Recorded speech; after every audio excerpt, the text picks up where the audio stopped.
रुद्रसमोर कामिनी डगमगत येऊन थांबली. ती आधीच खूप प्यायलेली होती. तिने डोकं वर केलं आणि धुसर नजरेतून त्याच्याकडे पाहिलं. मिस्टर गायकवाड, मी तुला काव्यापेक्षा खूप प्रेमाने सांभाळू शकते. मला एक संधी दे ना. मी तुला खुश ठेवू शकते. मी काव्यापेक्षा चांगली नाही का?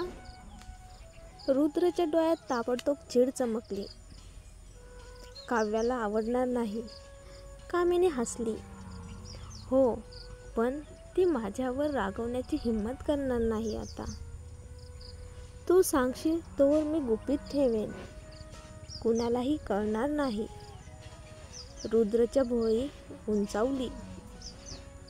का? काव्या तुझ्यावर रागवायला का घाबरते? कामिनी खिदळली. कारण माझ्याकडे तिचं एक गुपित आहे. रुद्र तिच्याकडे झुकला. तिचं गुपित? माझ्यापासून काही लपवणं चालत आहे का? सांग, नाहीतर तिला घराबाहेर काढेन. काय गुपित आहे? कामिनी त्याच्या कानाजवळ आली. तिची खरी आई. अचानक रुद्रला कोणीतरी त्याच्या कानाला चाटल्यासारखं वाटलं. त्याला इतकं घाण वाटलं की त्याने तिला जोरात लाथ मारून दूर फेकलं. कामिनी खाली पडली आणि पोटाला तीव्र वेदना झाली. ती अविश्वासाने रुद्रकडे पाहत राहिली. रुद्र, तू? रुद्रच्या नजरेत आता थंड संताप होता. काव्याचं गुपित काय आहे? सरळ सांग. कामिनी रडत म्हणाली. मी तुझी मदत करायला आली आणि तू? 3 सेकंद देतो. काय गुपित? कामिनीला कळलं तो फक्त गुपित काढण्यासाठी तिच्याशी गोड बोलत होता. तू फक्त गुपित जाणून घ्यायला माझ्याजवळ आलास? रुद्र हसला. नाहीतर माझ्या मते तू काव्याला काहीतरी धमकावत असशील म्हणून ती तुझ्यासोबत राहते. कामिनी ओरडत रडू लागली. सगळे तिचीच निवड करतात. तिनं काय केलंय? रुद्र कंटाळला. तू सांगणार नाहीस तर झालं.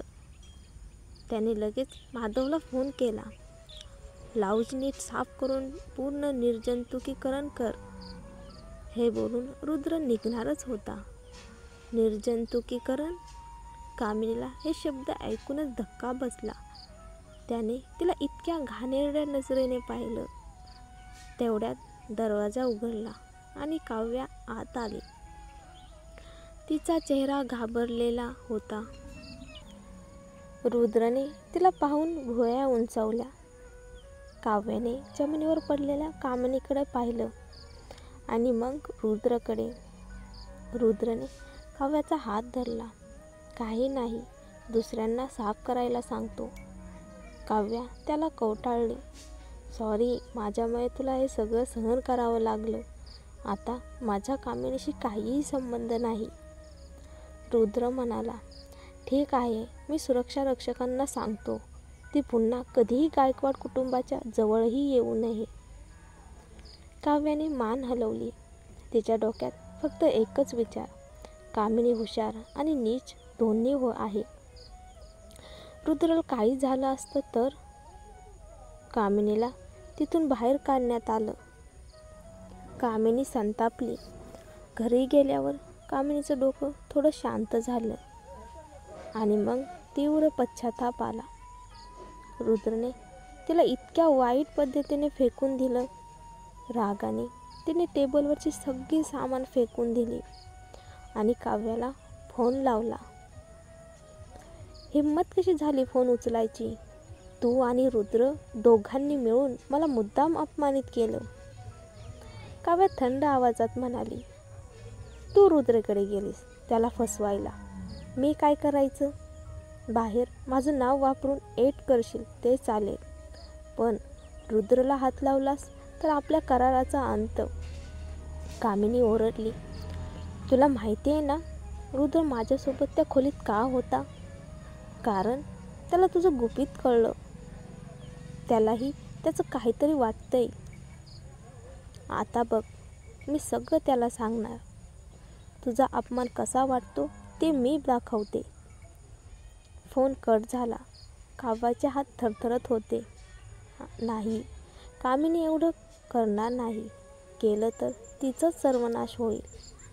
पण रुद्रने तिला खूप दुखावलं होतं. काव्या चिंतेत होती. रुद्रने सुरक्षा घट्ट केली होती, पण ती काहीतरी हुशारी करेल तर. तिने लगेच मनोजकडे धाव घेतली. मनोज म्हणाला, काय झालं काव्या? तुला अशा अवस्थेत प्रथमच पाहतोय. काव्या थेट म्हणाली, कामिनी माझ्याकडे असलेलं गुपित वापरून मला धमकावत होती. तिला कायमची कशी थांबवता येईल याचा काही उपाय आहे का? मनोजच्या डोळ्यात चमक आली. तो हसला. अरे वा, शेवटी तूही समजदार झालीस. कायमचं शांत करायचं तर मृत्यू माणूसच सर्वात विश्वासू. काव्या चिडली. मी तिला मारायला सांगितलं नाही. मनोज नाक वाकडं करत म्हणाला, मग कसं? बोलायला बंद केलं तर डोळ्यांनी इशारा करेल. हातपाय गेले तरी एका तोंडाने बोलू शकेल.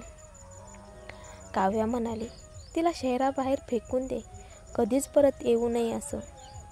मनोजने दाद दिली. ठीक आहे, करतो. पण हे खूप कठीण आहे. 2 दिवसात होणार नाही. तिचं कुटुंब शोधत फिरतील. मला तिला लपवून नेता लागेल. काव्या म्हणाली, ठीक आहे. तोपर्यंत मी रुद्रला घेऊन काही दिवस शहराबाहेर जाते. काव्या घरी परतली आणि रुद्र आल्यानंतर म्हणाली, मी जेसिकाला तुझ्या घरी जाताना पाहिलं. काही त्रास दिला नाही ना? मागच्या वेळी मीच तिला घरातून हाकललं होतं. रुद्र शांतपणे म्हणाला, काही नाही. आजोबा थोडं पुटपुटतील, पण ते मला थांबवू शकत नाहीत. काव्या हसत म्हणाली, तू खूप काम करतोस. चल ना, आपण थोडे दिवस बाहेर फिरायला जाऊ. यावेळी मी पैसे देणार. रुद्र डोळे बारीक करत म्हणाला, तू मला ट्रीट देणार? हो, तुझ्यासारख्या महागड्या ऐशोआराम मी देऊ शकत नाही, पण चांगली व्यवस्था नक्की करू शकते. तुला आवडेल, प्रॉमिस. रुद्र म्हणाला, ठीक आहे, मग आधी प्लॅन बनव. काव्या थबकली. इतकं टेन्शन असताना प्लॅन? थेट जायचं नव्हतं का?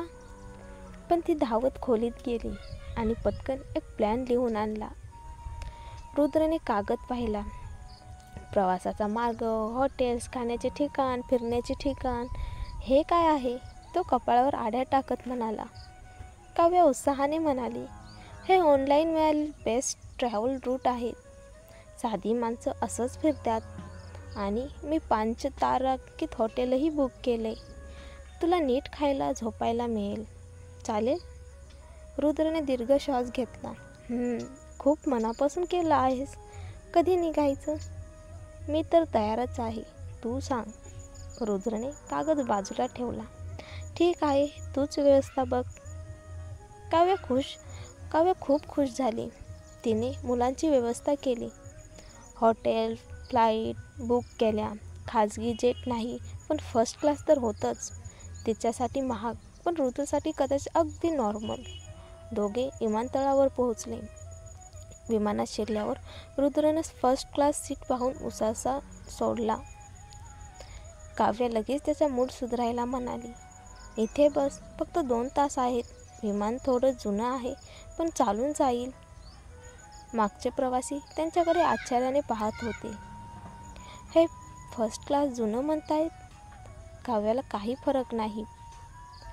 ती रुद्रच्या मागेच बसली. गंतव्यावर पोहोचल्यावर रुद्र कंबर चोळू लागला.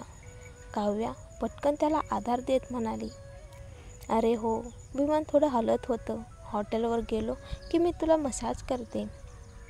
रुद्र तिच्याकडे पाहून म्हणाला, आज खूपच लाळघोटेपणा करते. काव्या मनात शिव्या घालत म्हणाली, नवरा खुश ठेवणं ही एवढी मोठी शिक्षा आहे का? मी फक्त तुझी काळजी घेते.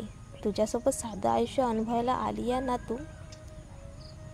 रुद्र फुसफुसला, ठीक आहे, फक्त त्रास नको देऊस. काव्या हसली. त्रास बिलकुल नाही. त्याच्यासमोर लक्झरी कार उभी होती. रुद्र म्हणाला, कारचं दार उघड.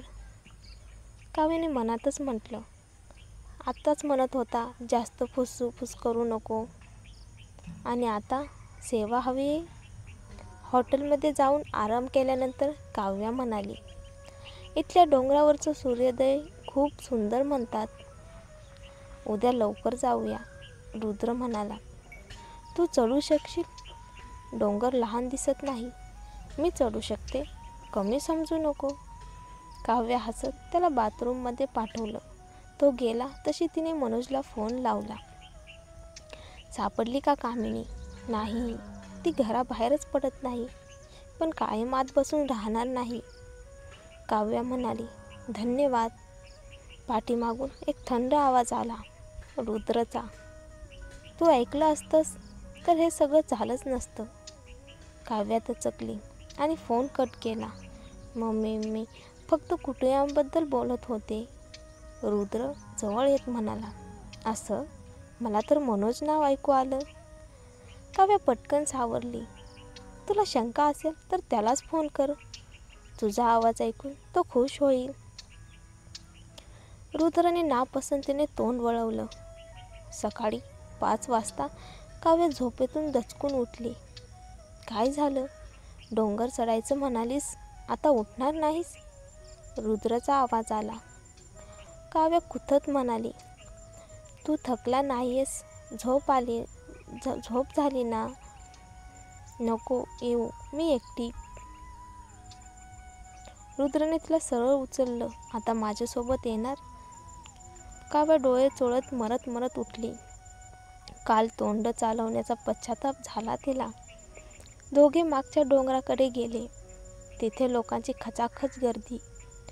रुद्र रागाने म्हणाला, इथे इतके लोक कशाला? काव्या म्हणाली, इथे पर्यटन स्थळ आहे ना, लोक येणारच. रुद्रने दात ओठावर खाल्ले. काव्या त्याला पटकन पुढे ओढू लागली. तिला माहीत होतं रुद्रला गर्दी आवडत नाही. चढता काव्या म्हणाली, सकाळचं हवामान भारी आहे आणि व्यायामही होईल. रुद्रने तिच्याकडे रोखून बघितलं. अंधारात बऱ्याच लोकांचा आधार असतो, भीती वाटत नाही. काव्या बडबडत राहिली. थोड्या वेळात काव्या धाप लागून गप्प झाली. मागून एकजण ओरडला, काय रेंगाळता? पुढचे लोक लवकर चला.